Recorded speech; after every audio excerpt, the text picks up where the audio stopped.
Bienvenido de nuevo a tu curso en línea. El día de hoy hablaremos de las fracciones y sus operaciones.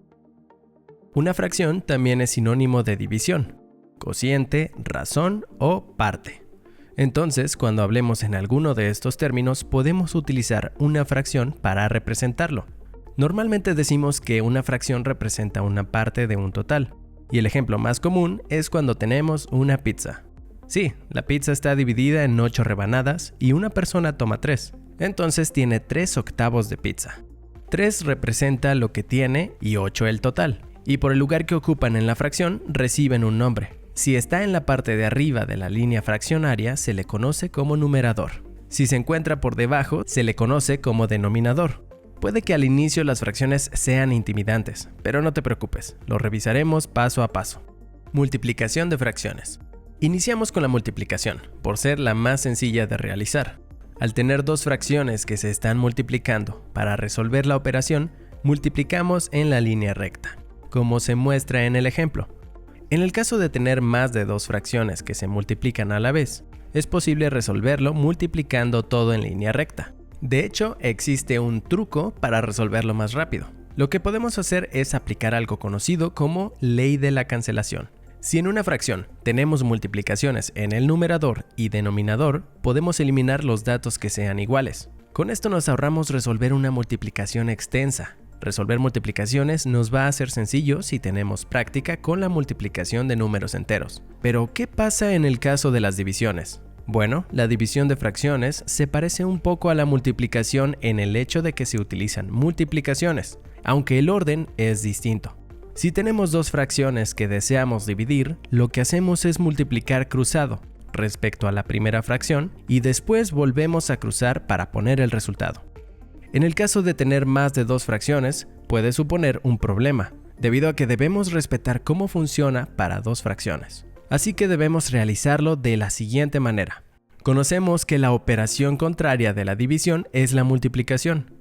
Entonces, para resolver una división de fracciones, si cambia el orden de la segunda fracción, estamos invirtiendo la operación y se cambia a una multiplicación. Funciona de la misma manera para varias fracciones. La primera fracción se queda igual y el resto se invierten. Entonces, nuestras divisiones se convierten en multiplicaciones y es mucho más sencillo resolverlas. Finalmente, tenemos la operación que en realidad son dos operaciones, suma y resta de fracciones. Siempre van de la mano las explicaciones de suma y resta debido a que lo único que cambia es el signo. Y ya conocemos cómo funcionan las operaciones con signo.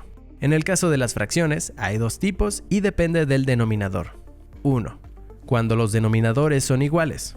Al tener dos o más fracciones con el mismo denominador, la operación se realiza utilizando solo a los numeradores respetando el signo de cada uno, y el resultado queda con el mismo denominador que ya se tenía. 2. Cuando los denominadores no son iguales. En este caso existen distintos métodos. El primero es utilizar únicamente multiplicaciones. Algunos lo conocen como método de la mariposa o carita feliz. Lo que debemos hacer es multiplicar cruzado para los numeradores y sus resultados realizan la operación que corresponde, en este caso una resta. Después se multiplican sus denominadores y se coloca el resultado como el nuevo denominador. Es una forma muy fácil de recordar cómo sumar. El problema es que el resultado puede ser un número muy grande y tendremos que realizar una operación extra, la simplificación. Además, existe otro problema con este método. Solo funciona para dos fracciones. Si tenemos más, debemos hacerlas de dos en dos, y puede ser muy tardado considerando que el examen es con tiempo, por lo cual aprenderemos otro método. No te preocupes, practicando serás un experto para resolverlo por cualquier método. Suma y resta con mínimo común múltiplo. Este método se puede usar con cualquier cantidad de fracciones. Lo que debemos hacer es lo siguiente. 1. Calcular el mínimo común múltiplo de los denominadores. Es un paso que podemos realizar buscando el número más pequeño que es múltiplo de todos. En este caso es 12. 2. El mínimo común múltiplo se divide entre el denominador y se multiplica por el numerador de cada fracción. Es como multiplicar cada fracción por el mínimo común múltiplo. Esto hace que cada fracción tenga una equivalente. 3. Los resultados de lo anterior se operan usando sus signos correspondientes en el numerador. 4. El denominador final es el mínimo común múltiplo. Puede parecer un método complicado, pero si no lo conocíamos debemos practicar con él para que nos quede claro y sea rápido de utilizar. De igual modo, si es más sencillo realizar la suma y resta con el método de multiplicación, es importante conocer cómo simplificar. Simplificación de fracciones. Es una operación en la cual una fracción se va haciendo cada vez más pequeña, pero conserva la misma proporción. Para realizarla, se divide el numerador y denominador entre el mismo número hasta que ya no sea posible. En general, es un procedimiento que debemos realizar siempre. Usar las fracciones en su forma más pequeña hace que las operaciones sean más rápidas de resolver. Y con esto terminamos el tema de hoy. Es muy importante para tu formación que practiques el tema con los ejercicios correspondientes. El uso de fracciones en el examen puede hacer la diferencia. Esfuérzate al máximo y obtendrás los mejores resultados. ¡Hasta la próxima!